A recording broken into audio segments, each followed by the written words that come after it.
Bonjour à vous les Sagittaires, je suis ravie de vous retrouver pour la lecture de vos énergies relationnelles et sentimentales pour ce mois de mai 2020. J'espère que vous allez tous très bien. Donc on va regarder avec le petit oracle des animaux de pouvoir un message pour vous. Ensuite on ira voir avec la sagesse de l'oracle, l'oracle du chakra du cœur. On développera avec un tarot et c'est The Lightseers Tarot. Et ensuite, un message de conclusion du tarot des anges gardiens. Alors je rappelle que c'est un tirage général qui ne parlera pas forcément à tout le monde, donc n'hésitez pas à consulter votre signe ascendant ou votre signe lunaire pour avoir plus d'infos. Et puis pour les personnes qui souhaitent une guidance personnalisée, n'hésitez pas à aller faire un tour sur mon site julieguidance.com, vous aurez toutes les infos nécessaires à ce sujet. Voilà. Allez, c'est parti. Pour les Sagittaires, ascendant Sagittaire, lune en Sagittaire, relationnel et sentimental pour ce mois de mai. Et vous avez le bison. Je sais reconnaître l'abondance dans ma vie et je remercie pour ce que j'ai reçu.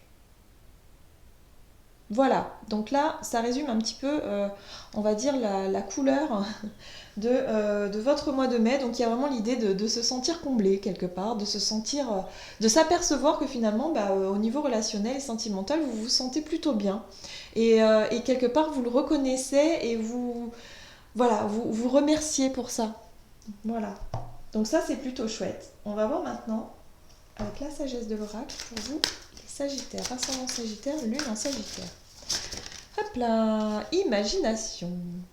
Donc, avec la carte de l'imagination, on est sur les rêves, on est sur le côté euh, fantasme, je dirais plutôt, ouais, voilà, la romance, le côté rêverie, l'imaginaire est très prononcé, en tout cas, voilà, il y a le côté émotionnel, il y a la douceur également qui ressort. Donc c'est plutôt agréable. Qu'est-ce qu'on nous dit avec le chakra du cœur pour vous les Sagittaires, ascendant Sagittaire, lune en Sagittaire? Il y a le côté aussi très intuitif et connecté, hein. Avec la carte de l'imagination, on est sur la visualisation de ce que vous souhaitez et quelque part vous savez ce que vous voulez et puis il y a l'idée aussi d'être très reconnaissant pour ce que vous avez déjà, quoi.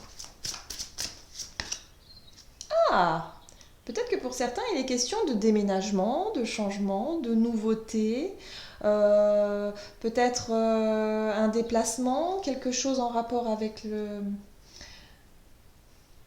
relationnel, hein. Peut-être que vous allez emménager avec quelqu'un, ou alors il y a des projets comme ça, des discussions aussi, pourquoi pas, on va voir.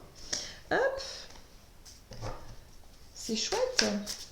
Il y a des projets, voilà, j'ai l'impression, parce qu'on rêve, on s'imagine, on se dit oh là là, mais t'aurais pas envie qu'on change qu'on change un peu d'air, qu'on aille vivre ailleurs, voilà, des projets comme ça. Mais il y a de la rêverie, il y a beaucoup voilà, on se projette, on s'imagine, mais ce sont des énergies plutôt très gaies, très légères. Alors, pour rentrer dans ce mois de mai, vous avez l'énergie de la 7 de bâton. Ok. La 7 de bâton. Ensuite, vous avez le hiérophante.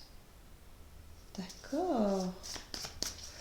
Le hiérophante. Et vous avez, niveau relationnel et sentimental, la 3 de bâton. Bon, vous êtes plutôt dans une bonne énergie positive.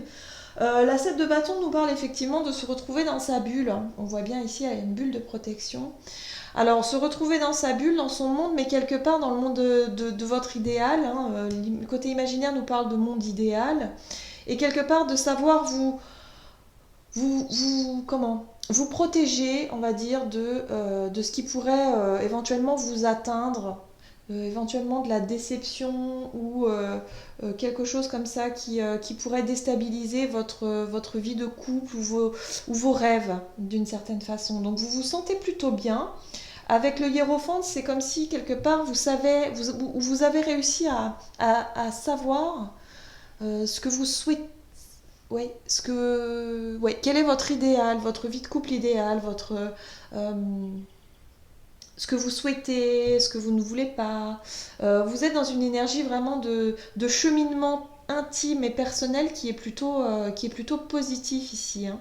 On voit bien ce personnage, et puis il a encore des marches à monter, hein, pour aller chercher un peu les réponses de ce qu'il souhaite mettre en place. Avec l'énergie de la 3 de bâton, bah, c'est ok, maintenant je sais ce que je veux, bah, on y va.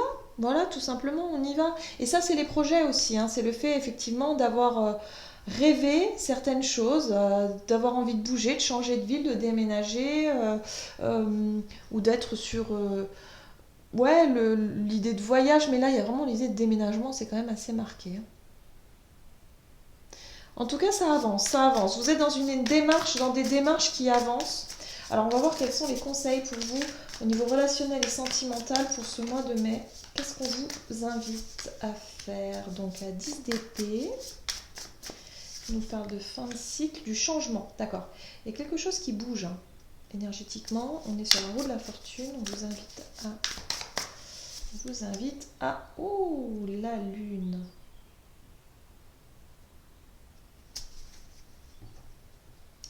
Alors, il y a un changement d'énergie. En tout cas, on vous invite à changer certaines choses ou à mettre en action la roue du changement. Là, pour le moment, on est plutôt sur l'évaluation, sur effectivement le côté imaginaire, le fait de s'y voir, de visualiser les choses. La 3 de bâton, c'est quand on commence à emprunter un chemin, on commence à mettre en action quelque chose de particulier, hein, peut-être à engager une discussion. Enfin là, on est plus dans l'action quand même, hein, que dans la communication. Peut-être commencer à se renseigner, à faire des choses en tout cas pour pouvoir se renseigner, éventuellement en rapport avec ce fameux déménagement. Il y a l'idée ici de sortir. On vous invite vraiment à sortir d'un cycle qui a pu être compliqué au niveau relationnel et à ne plus regarder derrière vous et à avoir un véritable changement au niveau de vos émotions, c'est-à-dire à vous sentir beaucoup plus serein ou sereine, beaucoup plus stable au niveau émotionnel. La lune nous parle de tout ce que l'on ressent, de tout ce qui est intériorisé, de notre monde intérieur. Et là, c'est comme si, avec le hiérophante, vous avez su comprendre ou entendre les messages, hein, vraiment de ce que votre âme vous dicte quelque part, de ce que vous souhaitez, et quelque part, voilà, d'être plus en paix avec vos émotions. Il y a un changement au niveau émotionnel, hein. Il y a quelque chose vraiment, peut-être un renouveau ou quelque chose comme ça qui fait que ça vous stabilise, ça vous fait du bien. Alors les choses à éviter, c'est les amoureux. Les amoureux nous parlent de question de choix. Ici on nous parle de quitter, là on est plutôt sur l'obligation de lâcher quelque... Oh là là, il y a des tentations.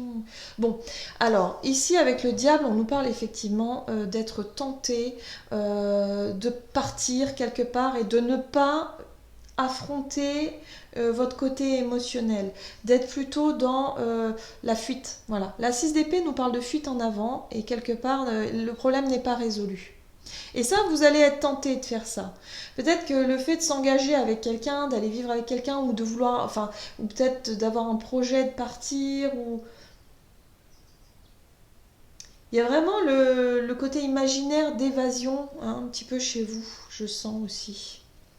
Mais attention à ne pas décider de tout quitter, par exemple, parce que vous fuyez quelque chose. Il va plutôt falloir changer, enclencher un changement, certes, mais c'est profond. C'est-à-dire c'est au niveau de vos émotions, c'est au niveau de votre guérison intérieure, c'est au niveau de quelque chose des blessures du passé qui doivent rester dans le passé. Il faut pas être dans le déni, hein. J'ai l'impression ici qu'il y a une notion de déni, d'une fuite en avant. Oh là là, je fuis, hein. Non, moi je veux pas affronter, je sais pas moi... un engagement, hein. Peut-être que ça peut être un engagement pour certains, vous avez peur de vous engager et du coup vous préférez claquer la porte et partir. Non, on vous dit bah non, c'est pas très cool, on va éviter de faire ça parce que c'est pas ce qui va vous rendre heureux finalement, c'est pas ce qui est bon pour vous. Ce qui est bon pour vous, c'est de sortir d'un cycle particulier avec la 10 d'épée, ça veut dire que vous avez déjà encaissé plein de choses, vous avez déjà vécu pas mal de choses, des peurs, des angoisses, des choses vraiment assez lourdes, et là vous êtes sur la fin de cycle et on vous dit allez, on lâche tout ça Et puis, bah, on se laisse vivre, quoi. C'est vrai que ces énergies de se dire, je reconnais l'abondance dans ma vie et je remercie pour ce que j'ai reçu, bah, c'est ça. C'est également de se rendre compte qu'il y a de très belles choses dans votre vie relationnelle et sentimentale et qu'il faut que vous en ayez conscience et que quelque part vous vous basez là-dessus justement pour faire un changement profond en vous et passer peut-être au-dessus de ce qui vous agaçait ou de ce qui, voilà, d'une certaine lassitude peut-être, ou d'une routine ou quelque chose comme ça, et plutôt que de fuir la réalité, voilà. Il y a la notion de fuir la réalité ici. Fuir quelque chose. Ou fuir vos émotions, hein, tout simplement. Hein. La lune, effectivement, c'est le côté imaginaire aussi. Hein. Donc on vous imagine, enfin on vous imagine. On vous invite à être aussi dans votre imaginaire et de vouloir construire quelque chose d'idéal avec votre partenaire. Voilà. Et si vous êtes célibataire, c'est vraiment cette idée de continuer à rêver, en fait, d'entretenir le côté positif, c'est-à-dire la vision de ce que vous souhaitez et ne plus fuir quelque chose ici, hein, en rapport avec, je sais pas, avec vos émotions. Hein. Alors, en sortant de ce mois de mai, pour vous, vous avez la reine de bâton, l'as d'épée. Qu'est-ce qu'on a d'autre comme énergie ici avec la reine de bâton, l'as d'épée et yes, le roi de coupe. Donc c'est parfait. Vous allez réussir en tout cas pour ce mois de mai. Vous allez réussir à être dans une énergie de reine de bâton. La reine de bâton, c'est quelqu'un qui finalement, elle exprime sa joie, son feu intérieur, elle exprime qui elle est et puis elle ne se pose pas de questions. L'as d'épée ici nous parle effectivement de discernement, de visualisation, d'avoir un eureka, une lumière, voilà, quelque chose qui fait la lumière, où vous avez compris, vous savez ce que vous voulez, et maintenant vous vous rendez compte, il y a une prise de conscience aussi, hein. Vous vous rendez compte maintenant que vous pouvez vraiment vous éclater dans votre couple. Si on parle de couple, il y a vraiment cette notion de reine d'épée, reine de bâton, c'est vraiment la personne qui s'éclate, qui prend du plaisir, qui se prend pas la tête, qui se prend pas forcément au sérieux, qui rigole, qui est plein de joie, qui est spontané, qui vit l'instant présent. Avec cet as d'épée, on est sur le fait d'en prendre conscience et justement de remercier pour ce que vous avez. Et le roi de coupe nous parle effectivement de maîtrise émotionnelle. Donc vous allez réussir à faire un gros travail sur vous au niveau émotionnel pour être vraiment dans cette dynamique de profiter, de savoir que vous avez de la chance peut-être d'avoir quelqu'un auprès de vous qui quelque part... je sais pas, il y a la notion de joie, de profiter, de feu intérieur. La reine d'épée, c'est la passion aussi, hein. C'est quelque chose de passionné, de passionnant. Il y a un nouveau souffle, un nouveau cycle en tout cas, qui se présente à vous pour votre vie relationnelle et sentimentale pour vous les Sagittaires. Il y a vraiment quelque chose qui bouge à ce niveau-là. Vous devrez le sentir, c'est quelque chose qui est assez intérieur, mais vous devriez vraiment changer votre vision de la vie à deux ou de... Voilà, il y a des nouveaux projets qui peuvent se dessiner et du coup, ça... Il y a quelque chose comment dire, d'attrayant, d'excitant, voilà, je cherchais le mot, d'excitant et vous vous sentez bien émotionnellement, du coup, ça, vous n'avez plus vos peurs, vous n'avez pas besoin de fuir, vous vous sentez totalement serein ou sereine dans cette situation.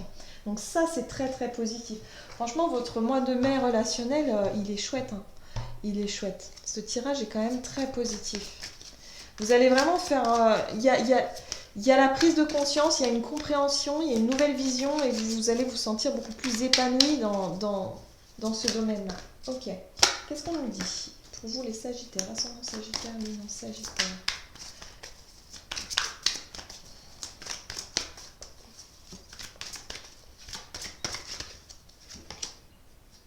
Ok. 2 de la pensée. Vos anges gardiens voient bien que vous n'avancez pas, vous n'arrêtez pas de passer en revue les différentes options qui s'offrent à vous, mais vous êtes incapable de prendre une décision. Demandez à vos anges gardiens de vous indiquer la direction à suivre ou écoutez la petite voix qui est en vous. Au fond de vous, vous savez quoi faire. D'accord, donc là, l'énergie de la 2 de la pensée 2 d'épée, elle n'est pas sortie dans ce tirage, mais ça représente un petit peu cette énergie de décision à prendre. Et là, c'est comme s'il y avait une fuite en avant pour éviter de choisir ou de décider. Peut-être en rapport à un déménagement ou un changement de vie. Voilà, donc vous savez ce que vous avez à faire et on vous demande, on vous invite ici plutôt à être dans cette énergie du hiérophante, à aller chercher les réponses en vous, à écouter vraiment ce que votre cœur vous dit, ce que votre âme vous dit, ce que vos émotions également vous disent, parce que le côté émotionnel et intuitif va être très présent pour vous pour ce mois de mai. Donc servez-vous-en vraiment et initiez ce changement parce qu'il y a quelque chose vraiment qui est très très beau pour vous. Il y a une belle prise de conscience, il y a une belle évolution. Voilà, j'en ai terminé avec votre guidance pour ce mois de mai. J'espère que celle-ci vous aura parlé. N'hésitez pas à commenter et liker la vidéo si c'est le cas et à vous abonner si ce n'est pas déjà fait. Et puis moi je vous souhaite de passer un excellent mois de mai. Prenez soin de vous et à bientôt.